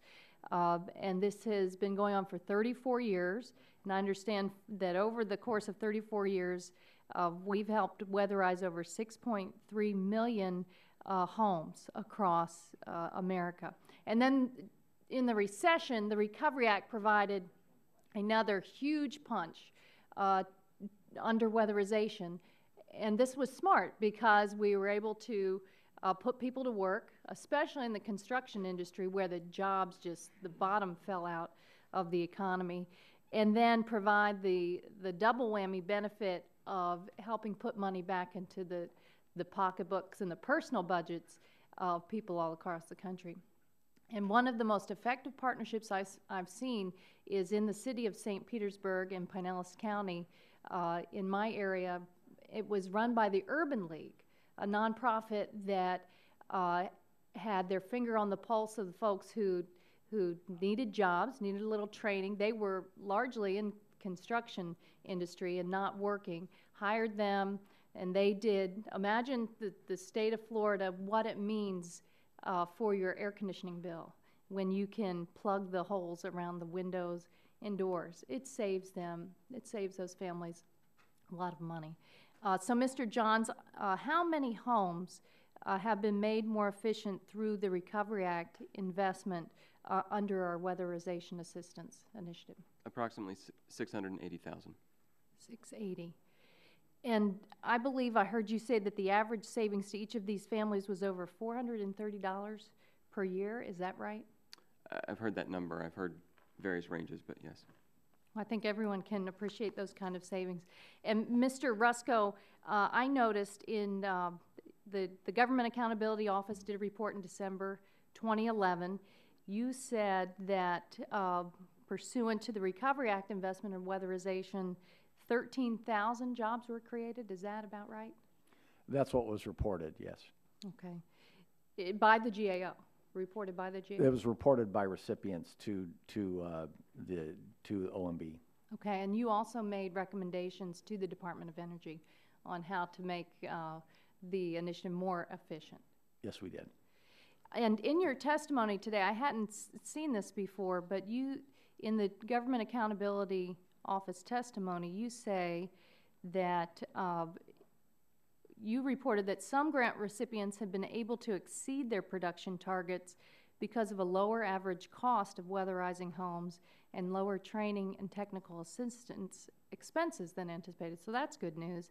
You also said the GAO also reported that a long-term weatherization assistance goal is to increase energy efficiency through cost-effective work, and that the Oak Ridge National Laboratory study of March 2010 indicated that energy savings here will likely exceed the program's cost, meaning that every $1 spent on weatherization between 2009 and 2011 would result in almost $2 in energy savings over the useful life of the investment. What did you think of the Oak Ridge Laboratory's assessment that every dollar spent on weatherization results in $2 in savings over the life of the investment? We did review their study methodology. We think it's sound. Those are preliminary results, and I think they're about to publish a more comprehensive estimate. But we did think that their study approach was very sound. Well, that's good news for the taxpayer, and it's good news for the folks who got jobs, and it's good news for the people in those homes that are saving money on their energy bills. Now we've run up on a deadline for all of those Recovery Act dollars under weatherization to be spent. The original deadline was March 31st this year. You all mentioned this in your testimony. Can you tell me, explain to folks exactly what that deadline means, and it's been extended until what date? Some states were unable to spend all their money. Many states actually did before the deadline, but some states were unable to, and OMB issued guidance allowing the money to be spent up through, I'm going to look at Kim, but I think September 30th, 2013, and DOE then has issued revised guidance to the recipients allowing them to apply for modifications of their deadlines. Okay, so now the burden is on the states to go in and make that application? Yes, states and other recipients. Can the recipients do it on their own without having to go through the state or rely on the state? Each state has to apply to DOE for an extension in order to, or a modification of the deadline in order to spend whatever funds are remaining. And there's not that much left. How much is left, do you know? I think when we last checked, $4.2 billion had been spent, so there's something like $0.6 billion left. Well, I appreciate it. The lady's time has expired. Thank you very much. We're going to go around with the second round of questions, and I'll start with mine. Before I go, I'd like unanimous consent to put in this Executive Order 13589 and the analysis from the Business and Financial News that Obama's green jobs have been slow to sprout. Without objection, so ordered. Objection. What is the status on Mr. Waxman's unanimous consent request? Okay. Without a unanimous consent, by unanimous consent, so ordered. My question is to the three of you. I'll start with Mr. Johns.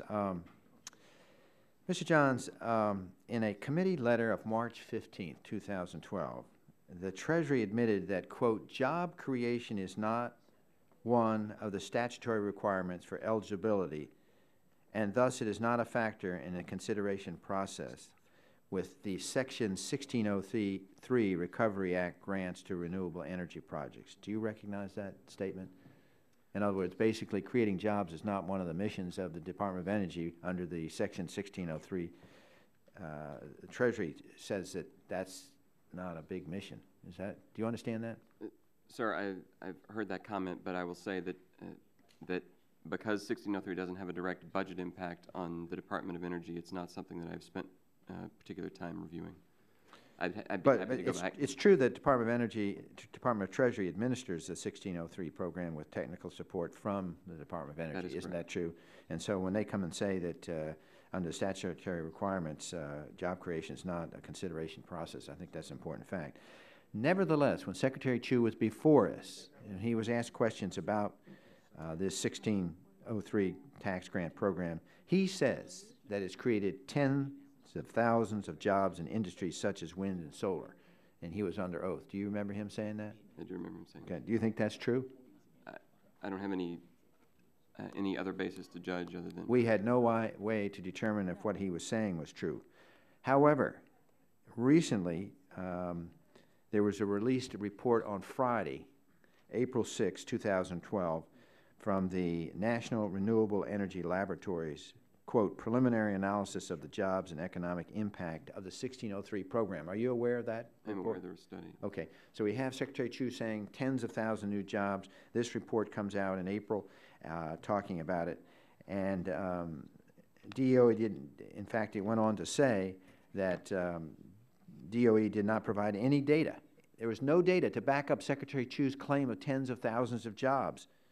So basically, you're familiar with this report. I'm familiar. This report is contradicting Secretary Chu, saying that tens of thousands of jobs were not created, and yet he goes around and we hear the Democrats over on this side of the aisle keep talking about all these jobs that are created, and the factual report says that they were not. Let me ask Mr. Friedman, are you aware of this report that I just mentioned that came out April 6th? I am not, Mr. Chairman. Okay. Are you, Dr. Roscoe? No, I'm sorry. Okay. Well, let me ask each of you in your best estimation. Do you think Secretary Chu's correct when he said tens of thousands of new jobs were created under the 1603 program? Dr. Roscoe? We have not looked into that program. We have not received any requests to evaluate that, so I'm sorry, I don't have any basis to judge. Okay. I'm in the same situation, Mr. Chairman. Well, we have in this article I just put into the record from the Business Financial, the millions of green jobs that the President Obama promised have been slow to sprout, disappointing many who have hoped that the $90 billion earmarked for clean energy efforts in the recession-fighting federal stimulus package would ease unemployment, still above 8% in March. Supporters say the administration overpromised on the job front and worried that a backlash could undermine support for clean energy policies in general. A 500 million job training program has thus far helped fewer than 20,000 people find work, falls short of its goal. So I think the question I'm now want to direct to is Dr. Roscoe. Isn't it true that the report says that the results, the National Renewable Energy Laboratory, that report, cannot be attributed to the 1603 grant program alone? You understand the question? I'm sure, if I do, I'm sure that's correct. The results presented in this report cannot be attributed to the 1603 grant program alone. Yes, I'm sure that's true. Okay. Some projects supported by the 1603 award may have progressed without the award, while others may have progressed only as a direct result of the program. Therefore, the jobs and economic impact estimates can only be attributed to the total investment in the projects. Would that be a fair thing to say? I think in general for any program like this, that would be a fair thing to say. Yeah. Also, the report's jobs estimates should be interpreted as gross rather than net estimates. Do you think that's true? Yes. Okay. The model used by DOE to arrive at their estimates does not account for displacement of jobs or economic activity related to changes in utilization of existing power plants, electric utility revenues, and household and business energy expenditures. Neither do the jobs and economic impact estimates account for possible alternative spending of the federal funds used to support the 1603 program. Is that a fair estimate? Would you agree with that? Yes. Mr. Freeman? Okay. Okay, I think my time has expired. I'll recognize the gentlelady from Colorado. Thank you very much, Mr. Chairman. So I want to talk a little bit about the themes I was talking about in my last set of questions, which are we really need to find savings, and we need to cut programs that are inefficient or not useful towards our overall long-term energy goal. On the other hand, I think we do need to, in a fiscally responsible way, invest in energy for the future. And so for example, in 2009, as we've heard in this committee, the Chinese government poured $120 billion in their government funds into renewable energy, $45 billion on the electric grid alone, while the United States just invested $20 billion. And most of that wasn't in direct investment in energy development. So, Mr. Johns, I want to know how much the department has requested for energy, renewable energy initiatives in the 2013 budget. It's approximately 2.3 billion.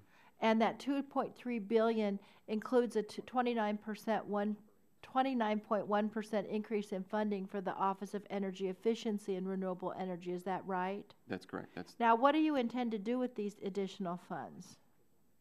I highlighted one of the particular areas a few minutes ago, the Advanced Manufacturing Initiative. That program invests broadly in solar, offshore wind in this case, and other key investments with a focus on those areas where we can provide groundbreaking research, help get things deployed where appropriate.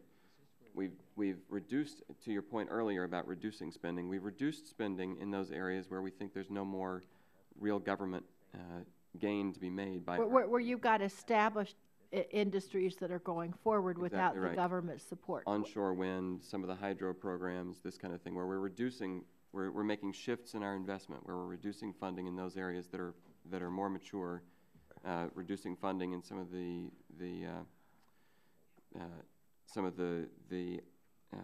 grid and other investments, fuel cells, where we no longer, the government just doesn't need to play a role anymore. Those industries seem to be moving forward on their own. Is that what you're saying? Yes, ma'am. And for these additional investments that you're doing, what kind of accounting oversight do you have to make sure that those funds are being efficiently spent? For those funds that are already appropriated, we are increasing pretty dramatically right now our transparency into the numbers and into the actual progress on those. Meeting with senior leadership, bringing them this kind of information on not just the status of the funding, though that is important, but also their progress in reaching the performance measures that they've established. Okay, now Mr. Friedman mentioned about the ERA money, how quite a bit of that still has, while it's all been appropriated, some of it has not been dispersed. What is the DOE doing to get the rest of that money out the door? And what are you doing to ensure that the Venn diagram he talked about comes out just right? Yes. He had it exactly right in terms of there's a tension there between spending the money fast and spending the money right. We focused on getting money obligated, which means that work is being done. We are now being careful about the rate at which we then pay the bills. We haven't received bills in some cases from contractors and from states and from companies. So we're very careful in making sure that the work has been done. For example, on weatherization, each home has to be inspected before we can sign off that the work has been done, and therefore it's appropriate to pay the money. So it's these kinds of measures, in part through the work of GAO and IG, that they've recommended that we are being careful about the rate at which we then So when is that all going to be dispersed? That's my question. It depends on the program, but as you heard, some of it has a deadline of 2013. The money as originally appropriated had a deadline of 2015. So we're working to get it out as quickly as appropriate, but we don't want to get the money out before we can confirm that the work was finished. Okay, thank you. Thank you very much, Mr. Chairman. I yield back. Gentleman from Virginia is recognized for 5 minutes. Dr. Rusko, GAO came out in February of this year with a report on federal renewable energy initiatives, and based on its review, GAO found that government-wide 23 agencies and their 130 sub-agencies implemented nearly 700 renewable energy initiatives in fiscal year 2010. I guess my question is, was it possible before February of this year to effectively identify fragmentation or duplication across the various federal renewable energy initiatives. I believe that this inventory of these initiatives, this is the first time this had been done. All right. And so prior to that, there would not have been a comprehensive inventory of these programs? That is correct. And do you believe, or do you have any idea how much money might be saved if we were able to eliminate duplication in these programs? We were unable to get to that point. It took us all the time we had just to create the inventory. We're looking at key technologies within that now in 3 individual studies. We're trying we're looking at solar, wind, and battery storage, and we're trying to get some more granularity so we can determine if there's potential duplication. Okay. And when do you expect that to be done? All 3 of those reports should be out this summer. Mr. Johns, any idea whether or not the agency will be willing to work with those duplications, even if it means shifting one of the programs somewhere else? As I've said before, we take very seriously the recommendations from GAO. We'll be in the middle of our 2014 budget process if it comes out this summer, so we would certainly take a look at those. All right. As the chairman said at the beginning of the hearing, and I would agree completely, we're not looking to spend a dime more than we should spend. We're looking to spend money on the missions we need to spend the money on, but if we can find, or if GAO and IG find places where we can make reductions, then we're absolutely interested in this. Because it doesn't really matter how we got here or which administration did what. The bottom line is we know that our country needs to save money, and we need to do whatever we can to find it. Isn't that correct? My mission as a civil servant is to do exactly that, to make sure that we're spending the money that we have wisely and that we're not and to eliminate any spending that we don't need to be spending. Yes, sir. All right. Mr. Friedman, in your prepared testimony, you noted that the IG added operational efficiency and cost savings as the preeminent management challenge for 2012. Your testimony also points out that the future may well entail funding levels that simply make programmatic status quo unsustainable and which may require rethinking the fundamental structure of the Department of Energy and its operations. Would you be willing to expand on that for me? Well, yes, Mr. Griffith, we felt that it was time, after being in this business for a long period of time, to sort of think outside our comfort zone. And given the realities of the situation and the seeming consensus and the fact that the budgets going forward are going to be diminished and much more austere, we decided to take the body of knowledge that we had gained over many, many years and come up with 5 big-ticket items that would fundamentally change the Department of Energy and potentially save significant amounts of money. And we identify the 5 in the testimony. All right, and I'm going to give you an opportunity to pick out your favorite one and tell me about it. What my favorite one is? Yep. Actually, there's several that are my favorite, but I certainly think the department's technology centers, the federal funded research and development centers, there are 16 of them. If this were a for-profit business, we think it'd be time to say, hey, can we afford 16 with a 35% to 40% overhead for running each of those laboratories? Is it time to rethink the number of laboratories? Does consolidation make sense? If this were your business or mine, we would have done that already. All right, very good. And you've got time to tell me another, since you said there were several. Well, the department spends about $1 billion a year on physical security. We have, of course, some of the most sensitive sites in the United States. We think each site uses a slightly different approach or multiple approaches to obtain the Pro-Force guards. These are paramilitary, very well trained, generally contractors. We think there are ways of consolidating these contracts which would result in economies of scale, common training, common arms, reduce the cost dramatically. Because I do believe it's a bipartisan, as you stated. Going forward, I think it's a bipartisan effort. We have got to try to live within our means. We can't continue to spend money that we don't have. And I appreciate your efforts in that regard, and I appreciate all of you being here today. Thank you. I yield back, Mr. Chairman. All right, I think we're all done. I'm just going to take a little liberty here as chairman to ask a couple questions here.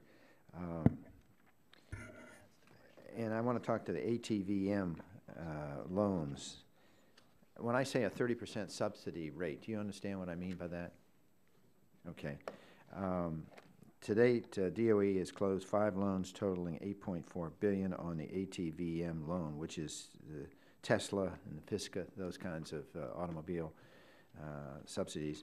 And there have been no new loans closed since 2011, and there's 4.2 billion, I understand, remains authorized but unobligated for loan subsidies. Is this correct? Yes, sir. Okay.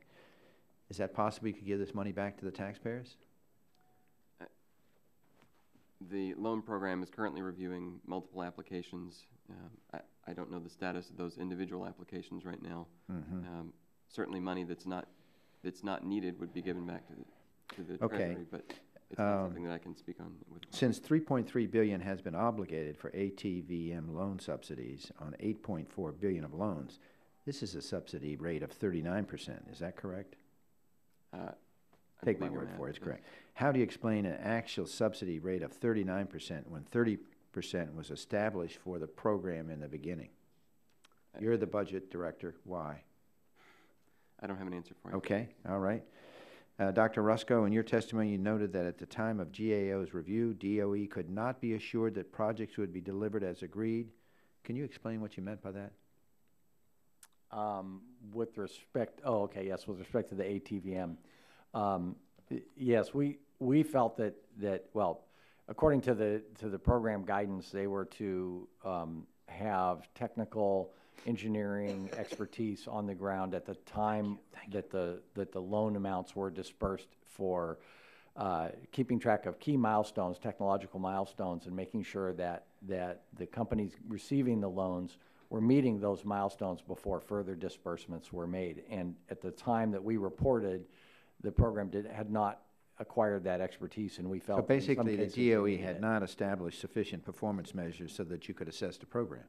And that's true as well, that they had not at the time established measures that would identify the fleet energy savings associated with the program loans. Mr. Freeman, anything you might want to offer on that? I mean, I think it's a little shocking to hear that the DOE did not even provide sufficient performance measures so that the GAO could even understand what's going on. But anyway, Mr. Freeman. Well, one of the issues that we've raised in terms of lessons learned is the need for due diligence and metrics that allow program evaluation in an intelligent way. Mr. Roscoe, we understand that several loan applications have been denied by the Department of Energy. Are you aware of that? I'm sorry, which loan? Some of the loan guarantees have been denied by the Department of Energy. Yes. Okay. One applicant stated we have been forced to say ankle. Have you heard about that? Not that specific case, no. But why have no new loans been approved in your estimation? I think that there are a number of loans that have reached conditional commitment, including several nuclear loans, and those I believe are still, well, they're still working through the licensing process, and it's unclear whether at this point when those loans will be issued. I think there is some systemic and a problem with the way that the 1703 part of the loan guarantee program works, and that's that for many of the innovative technologies, they have to pay their own credit subsidy costs. And the fact that they're innovative means that they're going to be somewhat risky, and those costs may be very high. Maybe if you could just dwell on the ATVM loans, and not in general, just in those.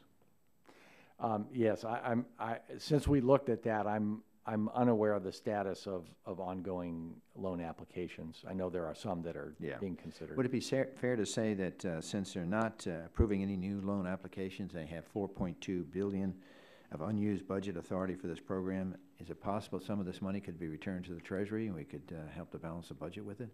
Again, I'm unaware of what the current status of the loan applications are. Just return it to the Treasury. Mr. Friedman, any comment on that? Just return the money to the Treasury. If you're asking, could it be done? I'm not an appropriations law expert, but I see no reason why it could not be done. Mr. Johns, any reason why that $4.2 billion couldn't be returned to the Treasury? Well, as I said, we're actively, the loan program office is actively reviewing existing loan applications. I can't tell you the status of those. All right, I think we've completed our questions here. Chairman? I think Mr. Waxman's supplemental memo. we had a question for Dr. Rusko. On January 31st, 2012, DOE loan guarantee request by Herb Allison. He states on page 5 that DOE estimated loan subsidy for existing loans was $2.9 billion, while he estimated $2.7 billion of savings of $0.2 billion or $200 million. Is it fair then to claim a savings of $2 billion on future loans that have not been awarded? Does that make sense to you? I'm sorry, I'm not aware of, I'm not sure what you're referring to. Yeah, this isn't related to the Waxman memo in which they make a claim about the loan guarantee request by Herb Allison.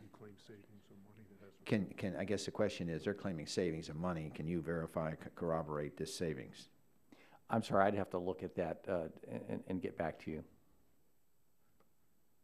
I think that's a fair estimate of your response. I mean, that would be my response. Thank you. Because it's a little technical.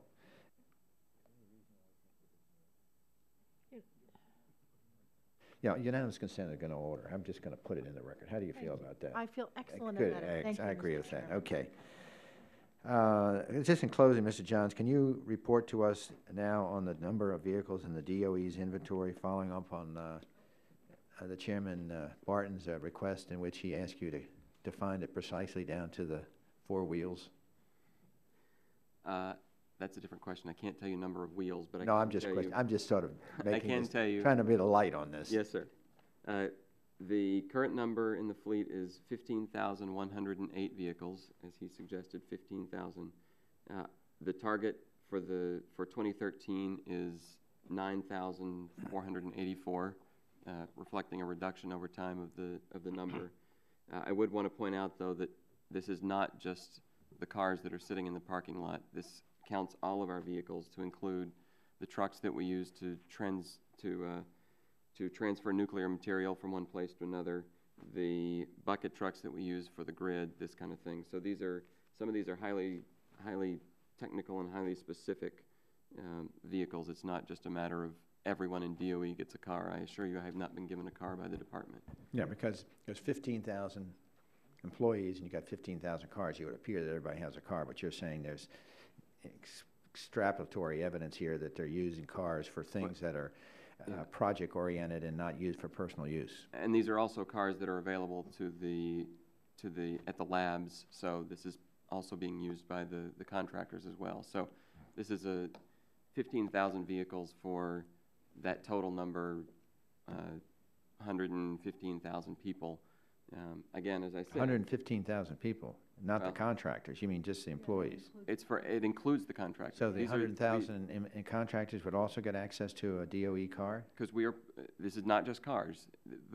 We, as a department, are paying for the contractors, the work of the contractors. Couldn't they buy their own car with their own funds? But this is not just those. These are not just personal. These are not just vehicles for them to drive back and forth with. These are vehicles for them to do the work that they do every day. The bucket trucks, these trucks to move nuclear material.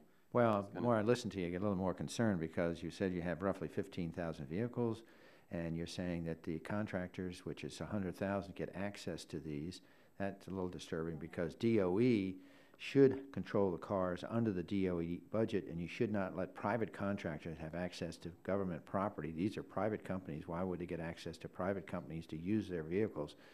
So maybe you should provide us a more detailed breakout if you can, and so I won't put you on the spot any longer, but I'm a little confused now. Well, I certainly can provide more information to you, but the point is that there are vehicles that we as the Department of Energy need to do our work. There are certainly cases where the private contractor is providing their own vehicles, but in these cases where we have highly sophisticated equipment, moving nuclear material, for example, bucket trucks, this kind of thing, where we are paying a contractor to do a mission for the Department of Energy, in some of those cases we have government vehicles that we are supplying. As I said before, we're not happy with that number, which is why we've engaged in this effort to reduce the size of the fleet. I think if I were you, I would look to make sure that a private contractor who's getting paid by you is not using your vehicles when they should be using their own. Mr. Chairman, if I may. Sure. Mr. Friedman, you want to add to that? Go ahead. Go ahead, Ms. DeGette. Mr. Chairman, the private contractors would include, I think what Mr. Johns is trying to say, and I'm not giving an opinion on whether they have the right amount of cars or not, but I think what you're trying to say, Mr. Johns, is some of the contract employees are like employees at the labs. Correct. And so when they're on site at the labs, they're using government vehicles there. It's not like, Yes, ma'am. like you folks are assigning passenger cars to absolutely. contractors to drive back and forth to work. Is that right?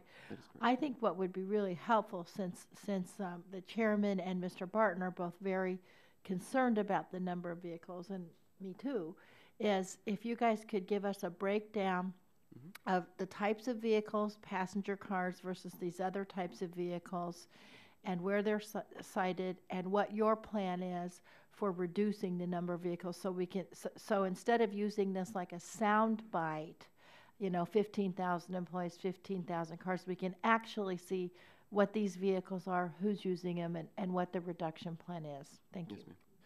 Yes, Mr. Can I clarify one Sure, earlier yeah. statement, Mr. Chairman? I suffered a senior moment when asked about the number of criminal cases we have ongoing, and I want to make sure I clarify the record so there's no misunderstanding. It's not a static number. It goes up and down depending upon the times. I said 350. The actual number is between 250 and 300, and I misspoke, and I apologize for that. That's fine. All right, I think we're ready to conclude. I'd like to thank all the witnesses for their patience in staying with us, and also for the members who are participating. I remind the members they have 10 business days to submit questions for the record, and I ask the witnesses all agree to respond promptly to those questions if they're given to you. And with that, the subcommittee is adjourned.